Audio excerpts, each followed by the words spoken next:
नमस्कार दोस्तों। Welcome to my channel ADMA always dedicated to main M.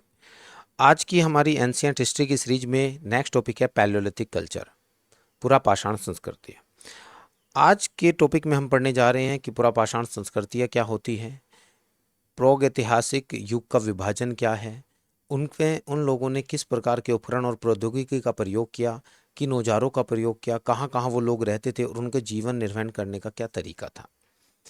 सबसे पहले अगर हम बात करते पाषाण काल, पाषाण काल को 3 भागों में बांटा गया है, पुरापाषाण काल, मध्य पाषाण काल और नवपाषाण काल। और अगर हम इन 3 भागों की बात करें, जो पुरापाषाण काल है ये 5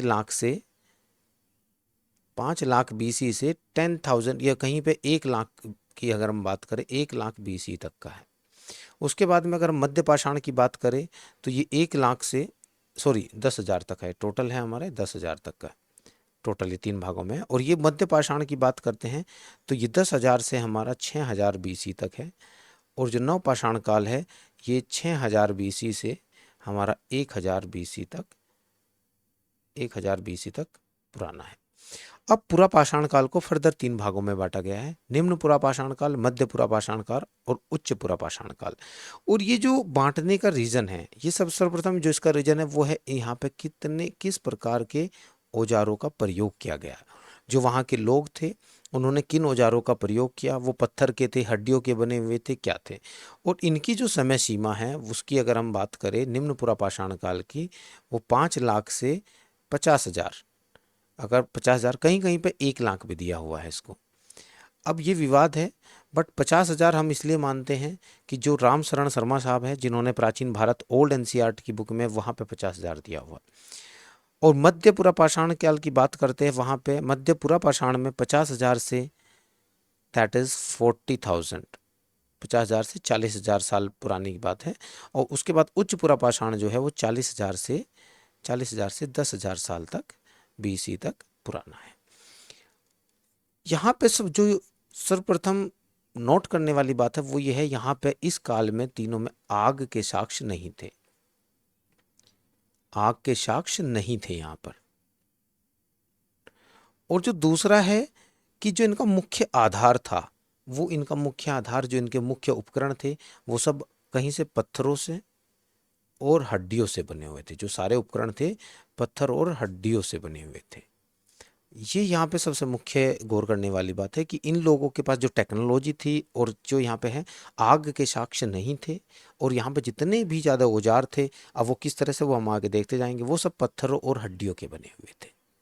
ठीक है। और दूसरी चीज़ है यहाँ पे इस पीरियड के जो हमारे पास ये समय सीमा है, इस समय सीमा के पास में हमारे पास में कोई लिखित साक्ष्य नहीं है, क्योंकि वहाँ के लोग भाषा लिपि का ज्ञान था वो नहीं कह सकते, बट इस समय के कोई लिखित साक्ष्य हमारे पास अवेलेबल नहीं है। सबसे बात करते हैं पुरापाषाण युग को, अगर हम देखें तो उसको 3 किस प्रकार से बांटा गया, औजारों का प्रकार क्या था, किस प्रकार की टेक्नोलॉजी थी और जीवन निर्वाह के लिए उनके पास में क्या क्या तरीके थे, इसके आधार पर उसको 3 भागों में बांटा गया है, वो मैंने बता दिया, पैलियोलिथिक, मिजोलिथिक, नियोलिथिक। और सबसे जो बड़ा काल था वो था पुरापाषाण काल, क्योंकि उसको 3 भागों में बांटा गया। इसको बोला जाता प्लेस्टोसीन इरा भी बोला गया इसको, जो 2 से 5 मिलियन साल पहले का था, जिसको हम महान हिमयुग भी बोलते थे। और बहुत सारे भूवैज्ञानिकों ने इसको भूवैज्ञानिक युग भी बोला। और फर्दर इसको 3 भागों में बांटा गया। वो किस लिए, वो किस भाव पे बांटा गया, बिकॉज वहाँ पे औजारों के क्या प्रकार थे, उन्होंने उन्होंने किस प्रकार प्रगतिशील सुधार किया, उसके अनुसार उनको 3 भागों में बांटा गया। प्रारंभिक जिसको नम्न पुरापाषाण, मध्य पुरापाषाण और उच्च पुरापाषाण, ये हमने बात की है। समय सीमा को देख लेते, ऑलरेडी मैंने डिस्कस करके बता दिया है। जो निम्न पुरापाषाण है वो 5 लाख से 1 लाख समय साल पहले, मध्य 1 लाख से 40, कई जगह 50,000 भी दिया रहता है, और ये 40,000 से 10,000 साल पहले की घटनाएं हैं। और ये जो सारी चीज़ें हैं, जब हमने एक इससे प्रीवियस क्लास आप ज़रूर देखिएगा जहाँ पे मैंने ह्यूमन इवोल्यूशन को बारे में डिस्कस किया था, जो आदि मानव जिसको बोलते हैं हम आदिम मानव थे, उनकी क्रियाकलाप क्या थी, उनकी संस्कृति क्या थी, वो मुख्य स्रोत जो है उनको जानने का यही समय सीमा है। और उनको 2 भागों में 2 तरीकों से हम जान सकते हैं, वो कि किस तरह से उनकी वो योजना क्या थी, कि हम बस एक इमेजिनेशन कर सकते हैं कि कच्चे माल से वो किस प्रकार चीज़ों को बनाते थे, किस तरह से वो टेक्निक का यूज़ करते थे, कि अपनी हाथों का यूज़ करते थे, आकार देने के लिए उंगलियों का उपयोग करते थे, किस प्रकार का प्रयोग करते थे। ये सारी चीज़ें हैं कि उन लोगों के पास जो टेक्निक थी वो दो ही तरीके की थी। एक तो माइंड में सोचना था और हाथों से उसको करना था, कच्चे माल का एक उपकरण बनाने के लिए।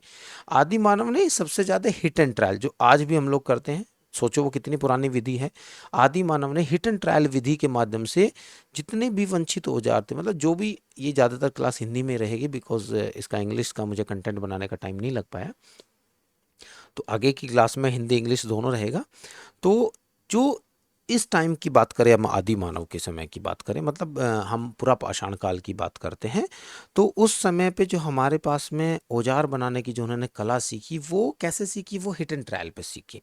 कि आज ये है, उन्होंने फिर एक एक्सपेरिमेंट किया, तोड़ा, पत्थर को टूटा, कोई पत्थर मोटा टूट गया, कोई कोई फ्लेक्स निकल गए उसकी, तो इस तरह से उन्होंने देखा और ये इनोवेशन भी धीरे धीरे आया।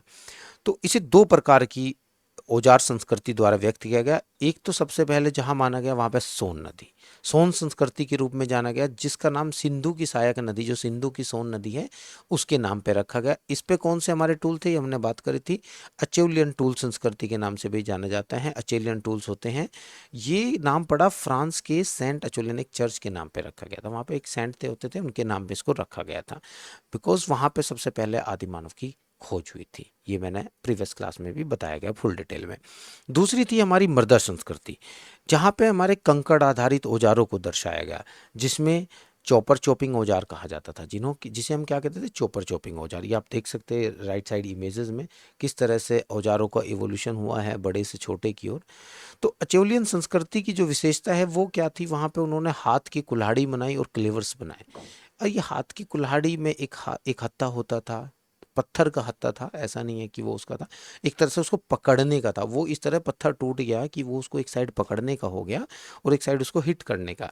क्लेवर्स होता था जो मांस को छीलने के लिए यूज किया जाता था। उसके बाद में निम्न पुरापाषाण काल की अगर हम बात करते हैं, निम्न पुरापाषाण काल में एक सबसे जो मुख्य तौर पे था, एक था चॉपर, खंडक जिसको बोलते हैं, वो एक मुखी होते थे, एक साइड से था।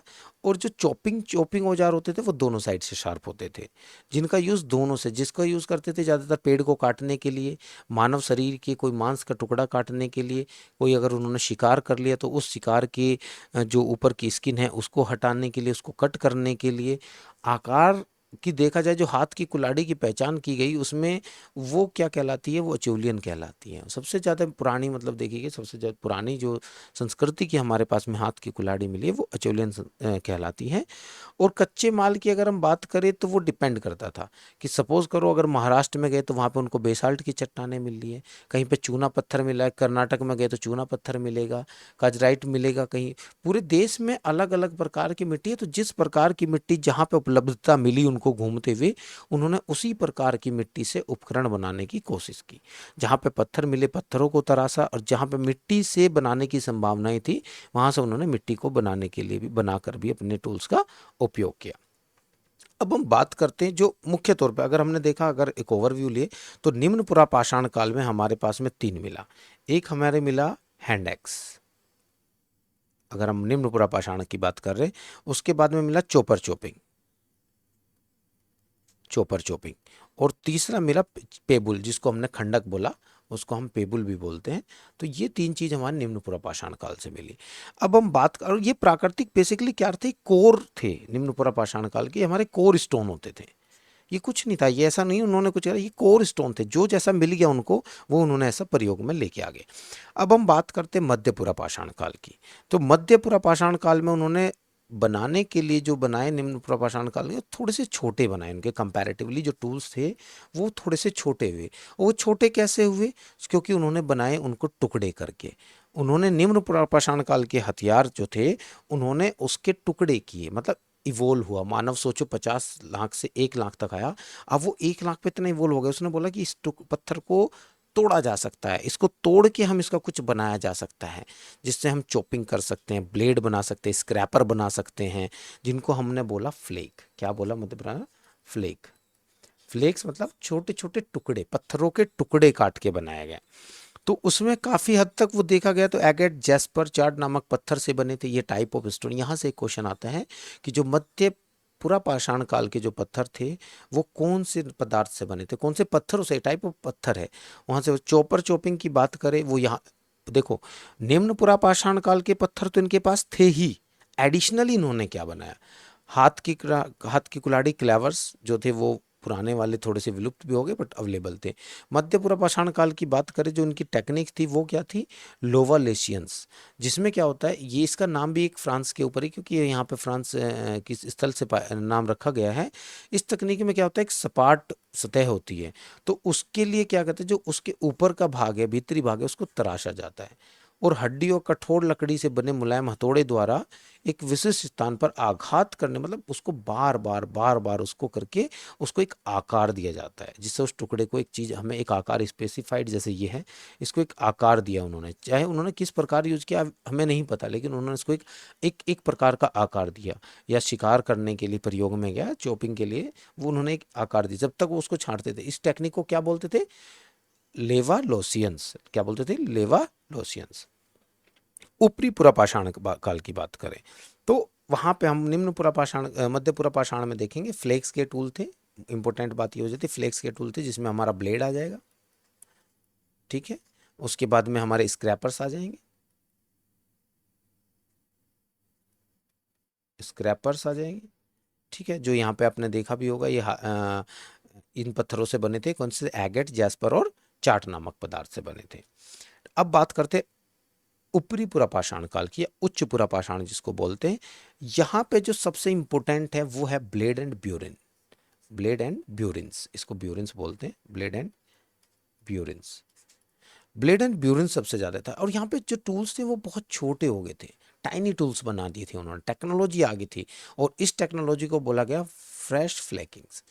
प्रेशर फ्लैकिंग, प्रेशर फ्लैकिंग मतलब काट छांट के नक्काशी के लिए, पत्थर के साथ साथ उन्होंने हड्डियों के भी टूल बनाए। यहाँ पे उन्होंने इसको बहुत छोटा छोटा तराशना शुरू कर दिया टूल को, छेनी जैसे, छेनी जैसे कुछ टूल बनाए जिसने पत्थर पे काटना, दबाव डालना शुरू कर दिया। जैसे हम क्या करते, किसी भी पत्थर को, पेड़ को काटते तो क्या है, हमारे पास एक छेनी हथौड़ा होता है, तो वहाँ पे उन लोगों ने उसको छेनी से बनाया, जो एक पर्टिकुलर डायमेंशन थी, जिसकी एक लेंथ और ब्रेड थी, समानांतर ब्लेड्स पर कोर सामग्री से वो उसको ऊपर बनाएगा, मतलब एक तरह से ऊपर से की ओर उठे हुए थे।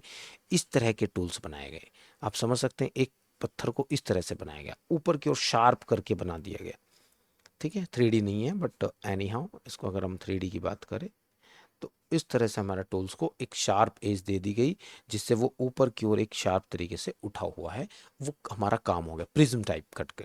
और इससे बेहतर कटिंग एज वाले छोटे औजार भी बनाए, कच्चे माल की कम बर्बादी होती थी जिसकी वजह से, और वो लंबी दूर तक ले जा सकते थे, जो हमें उनको बार बार चाहिए थे अपने खान पान के लिए, खान पान एकत्र करने के लिए, ठीक है। इस तरह से यूज़ करने के लिए उन्होंने सबसे ज़्यादा जो टूल्स बनाए वो बहुत छोटे थे, बहुत नुकीले टूल उन्होंने बनाए। यहाँ पे ब्लेड बनाए, ब्यूरिन्स बनाए, नक्काशी के लिए काम, पत्थरों के साथ साथ पर मतलब हड्डी पे भी उन्होंने टूल्स, हड्डियों के भी टूल बनाने शुरू कर दिए। चलो, एक पूरा का पूरा हमने वैसे देख लिया कि क्या क्या टूल बनाए। अब हम बात करते हैं कि टूल्स की स्पेसिफिकेशन क्या थी, क्योंकि यहाँ से एक वन लाइनर क्वेश्चन कई बार, ऐसा नहीं है, अमूमन देखे गए हैं यहाँ से वन लाइनर क्वेश्चंस, कि जो हाथ की कुल्हाड़ी बनाई उसका बट सिरा चौड़ा होता था, कार्य करने वाला सिरा संकरा होता था। अब सबको पता है जो कुल्हाड़ी बनी है उसका जो कार्य वाला है वो थोड़ा सा संकीर्ण है, बाकी हाथ पकड़ने वाला छोटा है, जो कहीं के काम आती थी, काटने और खुदाई करने के लिए। ये पढ़ने का कंटेंट है ज़्यादातर। उसके बाद क्लीवर्स बनाए गए, जिनमें क्लीवर्स मेन इंपॉर्टेंट, जिसमें दोनों तरफा धार होती थी। जो क्लीवर्स हमारे कौन से टाइम पे बन गए थे, यह बताइए आप कमेंट में कीजिए, कि निम्न पुरापाषाण में बने, मध्य पुरापाषाण में बने, या उच्च पुरापाषाण में बने। ठीक है, जिसका जो एक कम ज्यादा तिरछा होता था, पेड़ों की छाल काटने जैसी वस्तु को साफ करने के लिए, तोड़ने के लिए किया जाता है। चोपर बनाया, जिसको हिंदी में गंडासा बोलते हैं। एक कोर उपकरण था, जिसमें काम करने के लिए किनारे सिरे पर एक शार्प था, एक इन्होंने क्या कर दिया, एक फ्लैकिंग फिट कर दिया, एक पत्थर के अंदर एक दूसरा फिट कर दिया। उसका कोर किस लिए किया गया, उसका उपयोग चॉपिंग, कट करने के लिए किया गया। फ्लेक मतलब पत्थरों के टुकड़े तराश के बनाए गए, फ्लेक्स आप समझ सकते हैं, फ्लेक का मतलब होता है टुकड़ा। बनाया गया, सतह पर थोड़ा सा उसमें एक घुंडी, पॉजिटिव परक्यूशन, एक घुंडी भी दे दी उसमें, इस तरह से एक घुंडी बना दी फ्लेक्स में, जिससे कि आप जो निगेटिव घुंडी थी उसको पकड़ सकते हैं, वहाँ से उसको चोट भी मार सकते हैं। हैमर स्टोन लगा दिया उसमें साइड में, इस घुंडी को फ्लेक करके और यहाँ पे एक स्टोन कर दिया। तो जी मतलब आप उसको फ्लेक से उसको परक्यूशन परक्यूशन पॉइंट बोला गया, परक्यूशन पॉइंट बोला गया। और ऊपर की तरफ से गोल होता, चारों तरफ थोड़ा थोड़ा सा उसका आकार गोल था, और इसे पॉजिटिव और निगेटिव घुंडी इस तरह से उसको बनाया गया। दोनों साइड से पकड़ने के लिए उसमें घुंडी बनाई गई, लेफ्ट साइड से पकड़ो तो मारने के लिए, हिट करने के लिए, दैट इज फ्लेक। उसके बाद में फ्री फ्लेकिंग टेक्निक्स का यूज किया गया, स्टेप फ्लेकिंग टेक्निक का क्या, ब्लॉक ऑन ब्लॉक टेक्निक का किया गया, बाइपोलर टेक्निक का। ये बहुत सारी जो फ्लेकिंग टेक्निक्स थी चीजों को बनाने के। बाइपोलर मतलब दोनों साइड से, दोनों साइड से उसको मोड़ दिया गया। एक ऑन ब्लॉक, एक साइड से मोड़ दिया गया ऑन ब्लॉक, ठीक है। स्टेप फ्लैकिंग मतलब आज एक यहाँ पे मोड़ दिया, फिर यहाँ पे मोड़ दिया, इस तरह से वो उन्होंने अपने टूल्स को बनाया। साइड स्क्रैपर, वन साइड से एक ब्लेड टाइप का बना दिया, जो जानवरों की खाल उतारने के लिए प्रयोग में किया जाता था, छांटने के लिए। तक्षण, जिसको ब्यूरिन बोला गया था, ये एक ब्लेड की तरह का पार्ट होता था जो काम करने के लिए बोथ साइड से, दोनों साइड से मिलने के लिए दो सिरों, दो फलक वाला होता था, जिसके मिलने से पैदा होता। इसके बेसिकली क्या था, जो सिरे की लंबाई थी 2 से 3 सेंटीमीटर से अधिक नहीं होती थी, और इसका उपयोग क्या किस लिए करते थे, नरम पत्थर, हड्डी, चट्टान, रॉक शेल्टर, कोर की दीवारों पर जो इंस्क्रिप्शन है, मतलब इंस्क्रिप्शन कह सकते हैं, आप पेंटिंग कह सकते हो। जैसे सपोज करो भीमबेटका में कुछ पेंटिंग मिली है, तो उन्होंने ये इसलिए यूज़ किया कि वहाँ पे वो इस तरह की पेंटिंग्स हैं, हंटिंग करते हुए दिखा रहे हैं कि उन्होंने एक डियर को मार दिया या कुछ भी। वो सब ये चीज़ें कैसे उन्होंने बनाई, उन जो छोटे छोटे ब्यूरन्स हैं उसने वहाँ पे, इन मेरी पेंटिंग ऑब्वियसली इतनी अच्छी नहीं है, बट इस तरह के ब्यूरिन से उन्होंने चट्टानों पर पेंटिंग बनाई, रॉक शेल्टर्स पे। उसके बाद में अगर हम बात करें कि स्थल कहाँ कहाँ पे थे, ये सबसे इंपॉर्टेंट क्वेश्चन यहीं से बनते हैं कि उत्तर में जो पोटावन पठार थे सोन नदी के किनारे, रिवात में 1 मिलियन ईयर्स पहले के सबसे पुराने कंकड़ उपकरण की सूचना मिली। कहाँ पे, सोन नदी के किनारे। अभी हमने पढ़ा सोन संस्कृति के विषय में और मृदा संस्कृति के विषय में। तो सोन नदी कहाँ से है, इंडस की सहायक नदी है, नॉर्थ से इंडस की शायद बिहार में घुसती है, आपको ये जियोग्राफी में आपने पढ़ा भी होगा, ठीक है। तो वहाँ से जो मिला हमें घाटी में रिवाज से 1 मिलियन वर्ष पहले पुराने कंकड़ मिले। बाद की तिथि की बात देखा गई तो बहुत सारे, झेलम नदी, झेलम बेसिन से देखा है, दीना और जलालपुर, ब्यास और बाणगंगा हिमाचल प्रदेश में, पंजाब में, वहाँ पे भी कश्मीर घाटी में, लद्दाख में, पहलगांव में, तो वहाँ पे भी ये कंकड़ मिले। दैट मीन्स ऊपर से कंकड़ बह के नीचे की ओर आ रहे। सिंधु घाटी की बात करें, सिंधु में जो मिले हमें रोहिड़ी पहाड़ियों से अचुलियन औजार मिले, जबकि पेशावर पाकिस्तान में उनके पास में संघाव संघाव गुफाओं में मध्य और ऊपरी पुरापाषाण काल दोनों के प्रमाण मिले, मतलब दोनों से मिलते जुलते पत्थर मिले।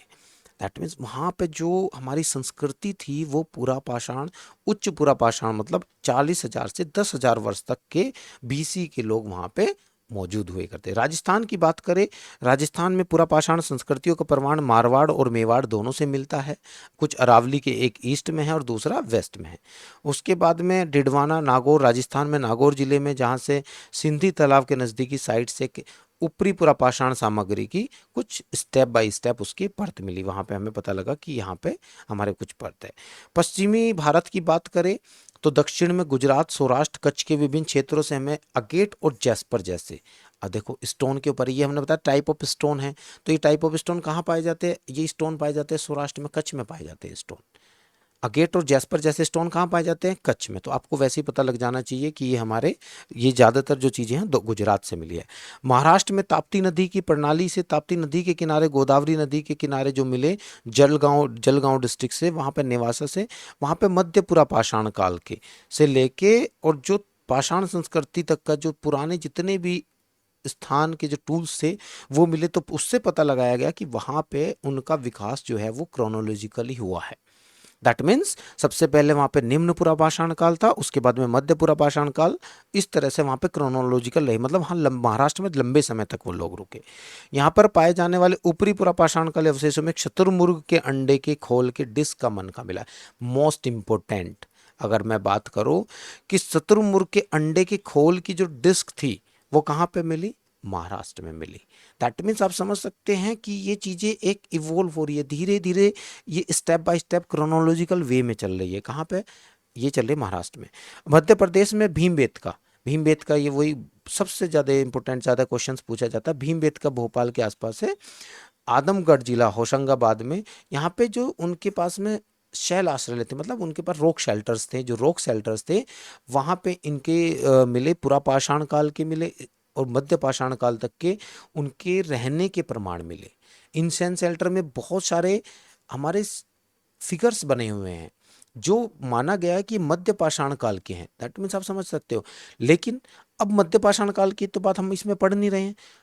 मध्य पाषाण काल की अगर हम बात करें, हमने पहले लिखा था वो था 10,000 से लेके 10,000 BC से 6,000 BC तक। लेकिन वो मान सकते हैं ना कि वो उच्च पुरापाषाण काल के भी हो सकते हैं।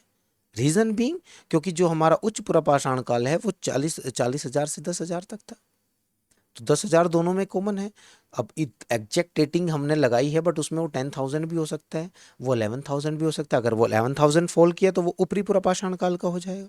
तो भीमबेटका के जो हमारे भित्ति चित्र हैं, तो उनको माना गया है कि वो ऊपरी पुरापाषाण काल के भी हो सकते हैं और मध्य पाषाण काल के भी हो सकते हैं। ऑब्वियसली हम मध्य पाषाण में इसको ज़्यादा पढ़ेंगे, क्योंकि चित्रों की खोज ज़्यादातर माना गया कि चित्रकारी जो संस्कृति थी वहाँ पे चित्रकारी वो इवोल्व हो चुकी थी। ठीक है, वो हम देखेंगे। उत्तर प्रदेश में भी मिले, बेलन घाटी सभ्यता से मिले, बेलन घाटी से मिले, वहाँ पे इलाहाबाद के पास से, इलाहाबाद से वाराणसी तक के क्षेत्र में ये सारी चीज़ें हमें प्राप्त हुई। जो नीचे के स्थल, अब नीचे मतलब अगर हम बात करें इलाहाबाद से लेके अभी अभी हम वेस्ट में चल रहे हैं, ईस्ट में चल रहे हैं, तो यहाँ पे जो चौपानी मांडो मोस्ट इंपोर्टेंट साइट जिसको बोला जाता है ऊपरी पुरापाषाण काल की, जो पाषाण काल में सबसे ज्यादा ऊपरी पुरापाषाण काल की इंपोर्टेंट साइट है, दैट इज चौपानी मांडो, यूपी में पाई जाती है, इलाहाबाद से 77 किलोमीटर दूर। मोस्ट इंपोर्टेंट, यहाँ पे आगे बहुत सारी ब्यूरल्स वगैरह भी मिली हैं जो आगे होने वाले मध्य नियोलिथिक चैप्टर के भी हम देखेंगे, उसमें भी कल्चर को भी डिफाइन करेगी। और अगर हम ईस्ट की तरफ चले तो वहाँ पे असम और मेघालय में जो गारो हिल्स है, गारो, खासी, जैंतिया, 3 प्रकार की हिल्स पड़ती है, आपने देखा होगा असम में। वहाँ पे देखा गया कि वहाँ पे कुछ प्राग ऐतिहासिक कलाकृति मिली। प्राग ऐतिहासिक कलाकृति मतलब आप मान सकते हो कि पूरा पाषाण काल से होने वाले, लगभग समय से होने वाली, वो बोलते हैं कि उस समय के आसपास की हैं, माना जाता है कि वो उस समय के आसपास की है। कहाँ पे? असम और मेघालय में गारो हिल्स की बात कर रहे हैं हम। तो मैंने आपको एडिशनल इन्फॉर्मेशन दी, गारो, खासी, जैंतिया, ये तीनों हिल्स है। और ये एक इंपॉर्टेंट बात है कि ये तीनों जो बोलते हैं कि प्रजातियां वहाँ पे पाई जाती हैं, ट्राइब्स जिसको बोलते हैं, वो तीनों ट्राइब्स भी वहाँ पे मिलती हैं। ये अलग से जीके का क्वेश्चन हो जाता है। बंगाल के क्षेत्र में बात करें तो बंगाल के क्षेत्र में जो उपकरण मिले वो वीरभूम, वर्धमान, पुरुलिया, मिदनापुर जैसे क्षेत्रों से मिले। और यहाँ पे एक कुलियाना जो महत्वपूर्ण स्थल है, सुंदरगढ़, संबलपुर, बोकांगी जिलों से बरामद किए गए कुछ सारे। उड़ीसा में भी। झारखंड की बात करें, झारखंड में सिंहभूम, हजारीबाग से पाषाणकालीन कलाकृति मिली। देखो इंपॉर्टेंट, झारखंड में सिंहभूम और हजारीबाग, एक्चुअल में ये मैचिंग में भी आ जाते हैं कि झारखंड का कौन सा एरिया जहाँ से पूरा पाषाण काल की कलाकृति मिली। बिहार में पैसारा, मुंगेर के बाद फैक्ट्री साइट के पास में एक एयुलियन वर्किंग फ्लोर जिसमें मिला, जिसमें बहुत सारे अर्धनिर्मित, मतलब उसमें हाफ डेवलप्ड हमारे पास में बहुत सारे उपकरण मिले। और भारत, प्रायद्वीपीय भारत की बात करें, आंध्र प्रदेश में पूरा पाषाण काल बहुत, उसकी सामग्री बहुत मिली। जो मुख्य तौर पर कुरनूल की बात करें, कुरनूल ऐसा था, कुरनूल, चित्तूर और नालगोंडा जो ऐसे डिस्ट्रिक्ट थे जहाँ पे सबसे ज़्यादा मिली, कुरनूल में बहुत ज़्यादा मिली। वहाँ पे बोला जाता है कि मुच्छा चिंतामणि गवी गुफा है जिसमें हड्डी के सबसे पुराने औजार मिले। मोस्ट इंपोर्टेंट, हड्डी के सबसे ज्यादा पुराने औजार कहाँ पे मिले? कुरनूल क्षेत्र में, आंध्र प्रदेश में। और बल्कि भारत में चूल्हे की आग का सबसे पहला निशान भी वहीं पे पाया गया। ऐसे वन लाइनर क्वेश्चंस हैं जो अक्सर एग्जाम में आते हैं। कर्नाटक में मालाप्रभा, घटप्रभा क्षेत्र, कृष्णा नदी की सहायक नदी, मुसोंगी जो नदी है जिला गुलबर्गा, और कोवाली में, आंगनवाड़ी में, दोनों बीजापुर में है, कई पुरापाषाण स्थल मिले। तमिलनाडु में अतिरपक्कम जो है, चिंगलपुट में, दक्षिण भारतीय में मद्रासियन लोअर पुरापाषाण काल, रोवर पेलियोलिथिक क्षेत्र के जो वहाँ पे इंडस्ट्री थी उनमें से वो इंडस्ट्री के साक्ष्य मिले हैं। कहाँ पे? तमिलनाडु में, अतरीपक्कम में। कश्मीर घाटी की बात करें तो पीर पंजाल पहाड़ियों में, जो सबसे ऊपर कश्मीर में पीर पंजाल की पहाड़ियां हैं, उत्तर प्रदेश जहाँ लेह लद्दाख पड़ता है। उसके बाद में लिद्दर नदी जो कश्मीर में पहलगांव के पास में, वहाँ पे हाथ की कुल्हाड़ी पाई गई। मोस्ट, जहाँ पे डायरेक्ट एविडेंस मिले हैं, जैसे उनको तो हमें 100% एकदम माइंड में उतार लेना चाहिए, डायरेक्ट एविडेंस। अब कुछ जगह बोला गया कि पुरापाषाण काल के सामान मिले, दैट इज ओके, लेकिन डायरेक्ट एविडेंस मिले कि पहलगांव से हमें, पहलगांव जहाँ पे आपको पता है अभी एक बहुत बड़ी दुर्घटना हुई थी, जिसमें हमने उसके रिटेलिएशन में ऑपरेशन सिंदूर भी किया था। रिटेलिएशन नहीं कहेंगे, हमने अपनी दिखाया कि हम कितने समृद्ध हैं, हम कितने इस तरीके से पाकिस्तान को मुंह तोड़ जवाब दिया हमने उसका। तो पहलगाम में एक हाथ की कुल्हाड़ी पाई गई। कश्मीर में पुरापाषाण औजार बड़ी संख्या में नहीं पाए गए, लेकिन कश्मीर क्योंकि बिकॉज कश्मीर बहुत ज़्यादा ठंडा था, वहाँ कुछ लोग रुके, कुछ समय के लिए रुके, लेकिन जितने समय भी वहाँ संस्कृति रही, जो भी एक पीक टाइम के बाद एक नॉर्मल समय जब जो सीज़न होता है वो बिल्कुल नॉर्मल हो जाता है। देखो 12 के 12 सर्दी नहीं रहती, बट कुछ समय 2-3 महीने रहते, तो हो सकता है वहाँ पे उस समय उनके पास वहाँ पे कुल्हाड़ी के साक्ष्य मिले हैं। सोहन घाटी की बात करें, वहाँ पे चौपर मिले हैं, जो महत्वपूर्ण स्थलों में से एक है। वहाँ पे ये है अगाध, बिलावल और चिंतोरा, ये 3 प्रकार के औजार मिले हैं, जो अगाध, बिलावल और चिंतोरा। ब्यास की बात करें, सिरसा नदी के किनारे पुरापाषाण उपकरण पाए गए। लूनी नदी, राजस्थान में भी बहुत सारे पुरापाषाण के आइटम और जो हमें हैं साक्ष्य मिले हैं। मेवाड़ की बात करें, मेवाड़ में वैंगन और कदामली नदियों द्वारा मध्य पुरापाषाण स्थलों से समृद्ध मिली। विभिन्न प्रकार की खुदाली, स्क्रैपर, छेद करने के उपकरण और बिंदुओं की खोज की गई, बहुत सारे छेद करने के उपकरणों की। महाराष्ट्र में नवेशा, वैसे महाराष्ट्र में मैंने अभी बताया था आपको कहाँ से शुतुरमुर्ग का मिला, जलगांव के पास से शुतुरमुर्ग के अंडे का मनका मिला, ये बात आप याद रखिएगा। महाराष्ट्र में नेवासा के पास चिरकी में भी हाथ की कुल्हाड़ी के साक्ष्य मिले, क्लीवर्स मिला, चॉपर मिला काटने वाले। आप समझ सकते हो कि पुरापाषाण के उपकरण मिलने में आपका जो महाराष्ट्र है इसका बहुत बड़ा योगदान है। ईस्टर्न भारत की बात करें, जो रारो नदी है, सिंहभूम बिहार की बात करें, हाथ की कुल्हाड़ी, दो तरफा काटने वाला ब्यूरिन्स मिला। उसके बाद औजार मिले जो पुरापाषाण उपकरणों के माने गए हैं, पुरापाषाण संस्कृति से जुड़े हुए माने गए। सौराष्ट्र की हमने ऑलरेडी बात करी, सौराष्ट्र में भी हाथ की कुल्हाड़ी मिली, विदारणी, क्लीवर्स मिले, काटने के औजार मिले, पॉइंट्स मिले। पॉइंट्स मतलब आप समझ रहे हो, अगर आपके पास में चीजें पतली होती जा रही है तो हम कहाँ पे आ रहे हैं, just to comment, we are in उच्च पुरापाषाण काल। ठीक है, औजार मिलने की सूचना मिली है। कच्छ क्षेत्र में बात करें, लास्ट है, ऑलरेडी रिवीजन है एक तरह से। कच्छ क्षेत्र में हमें बहुत सारे क्लीवर्स मिले। छोटे नागपुर में राजमहल, छोटे नागपुर क्षेत्र कहाँ पे, महाराष्ट्र में राजमहल की पहाड़ी है। देखो यहाँ पे जीके के क्वेश्चन भी आते हैं। राजमहल की पहाड़ी कहाँ पे स्थित है, छोटा नागपुर में। यहाँ पे हमें पहाड़ियों में दामिक निर्या और कई उच्च पुरापाषाण काल के स्थल मिले। जब मुंगेर पेशरा में शामिल है, इसमें मुंगेर जिले का पेशरा भी शामिल है। बंगाल में विभिन्न जिलों में मिले उच्च पुरापाषाण कालीन उपकरण मिले।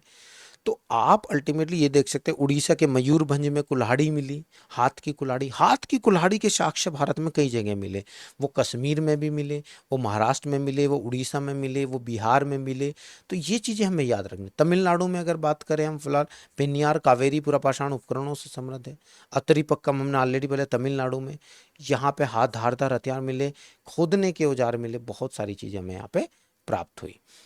और वहाँ के लोग जीवन निर्वाह किस प्रकार करते थे, ये सबसे इंपॉर्टेंट है कि जीवन निर्वाह करने के लिए क्या था। जीवन निर्वाह करने के लिए बेसिकली वहाँ पे चट्टानों और गुफाओं में लोग रहते थे, संभव हो सके चट्टानों गुफाओं में रहते थे। कम से कम संख्या में जो संख्या थी वो कम थी, गुफाओं की संख्या कम मानी गई, जिसका मतलब ज़्यादातर लोग जंगलों में रहते थे। और जो सबसे ज़्यादा गुफाएं भीमबेटका और आदमगढ़ क्षेत्र की वो देखी गई कहाँ, मध्य प्रदेश में देखे गए। और जितने भी स्थल थे, भाई आदमी को रहने के लिए क्या चाहिए, मुख्य तौर पे देखा जाए तो खाना, पानी और सोने के लिए एक आश्रय होना चाहिए। तो सोने के लिए इन्होंने ढूंढी क्या, गुफाएं। खाने के लिए इन्होंने ढूंढा जंगल के आसपास का और नदियों के आसपास का क्षेत्र, और पानी के लिए नदियाँ। तो ज़्यादातर स्थल जो मिले वो नदी के किनारे मिले, पहाड़ी छतों पर मिले, कि जहाँ पे उनको हंटिंग, उनको भी तो डर था ना कि कोई जंगली जानवर आके उनको ना खा जाए। जहाँ पे पानी की आसान उपलब्धता हो, पेड़ पौधे हो, पशु हो, भोजन हो। उसके बाद जो मूल बस्तियाँ थी वो मौसमी शिविर होते थे, मतलब खाना बदोश जिंदगी वो जीते थे। शिकार का कुछ भोजन के लिए बाहर जाते थे, वापस लौट आते थे। ये बताया गया कि माना जाता है कि वहाँ लोग 20 से 25 के समूह में रहते थे, जिन्हें बैंड कहा जाता था। ये एक्चुअल में 2019 में ये क्वेश्चन आया था कि जो पुरापाषाण संस्कृति में जो लोग 20 से 25 या किस समूहों में रहते तो समूह को क्या बोला जाता था, समूह को क्या बोला जाता था, बैंड बोला जाता था। जो कुछ वहाँ पे एनिमल्स मिले, जैसे मर्ग, हिरण, बकरी, भैंस, बछिया, सुअर आदि, ये बोला गया कि हमारे ही मूल के हैं। ऊँट और घोड़े बोले गए कि ये कहाँ से आए, नॉर्थ अमेरिका के मूल के हैं। वो लोग ऊँट और घोड़े खाना बदोश जिंदगी चलते आ रहे हैं, लोग चल रहे हैं कई कई सालों तक। तो देखा गया जो ऊँट और घोड़े हैं वो कहाँ के हैं, नॉर्थ अमेरिका मूल के हैं। हिप्पोपोटामस और हाथी कहाँ से आए, मध्य अफ्रीका से भारत में आए।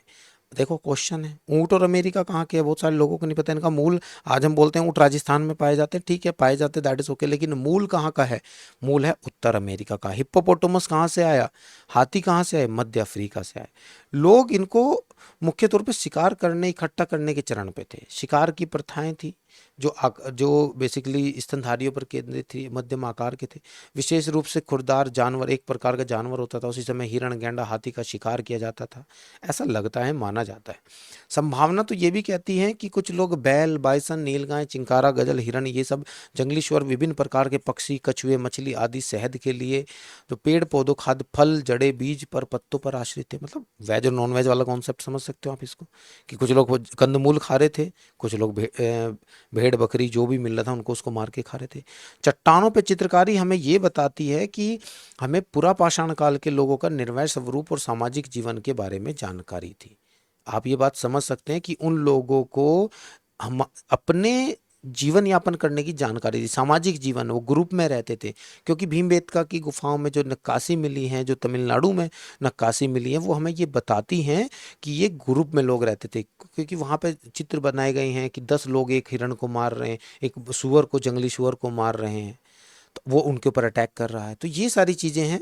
सर्वप्रथम अगर हम बात करें 1863 में रॉबर्ट ब्रूसफ्रूट, ये मैंने प्रीवियस क्लास में बोला था कि मद्रास के पल्लवपुरम में क्या करी थी उन्होंने, पाषाण जो युग है उसकी संस्कृतियों की अनुसंधान की शुरुआत करी थी। लास्ट स्लाइड है। तो सबसे ज़्यादा मैंने अभी बात करी भीमबेटका की गुफाओं में, उन्होंने बताया गया कि निरंतर रहे लोग, क्योंकि वहाँ पे हमें जो जो कलर मिला वो चित्रकारी हरे और गहरे लाल रंगों की थी। मुख्य तौर पर जंगली बैल, हाथी, बाघ, गैंडे, सुअर मिलते थे, जिनकी लंबाई 2 से 3 मीटर मापी जाती थी। चित्रों से ये पता लगता है कि पुरा पाषाण लोग जो है छोटे छोटे बैंड समूह में रहते थे, और निर्वाह करने के लिए जो उनकी अर्थव्यवस्था थी वो जानवरों और पौधों के उत्पादों दोनों के संसाधनों पर, शोषण पर आधारित रहती थी, कि किस प्रकार वो कार्य कर रहे हैं। तो आज की पैलियोलिथिक कल्चर की मुझे लग रहा है इस क्लास से अलावा कुछ भी इससे बाहर नहीं बचा हुआ है। अगर आपको पसंद आए तो do like and share with your friends, और कंटिन्यूस जुड़े रहने के लिए चैनल को सब्सक्राइब जरूर कीजिए। Thank you very much. जय हिंद।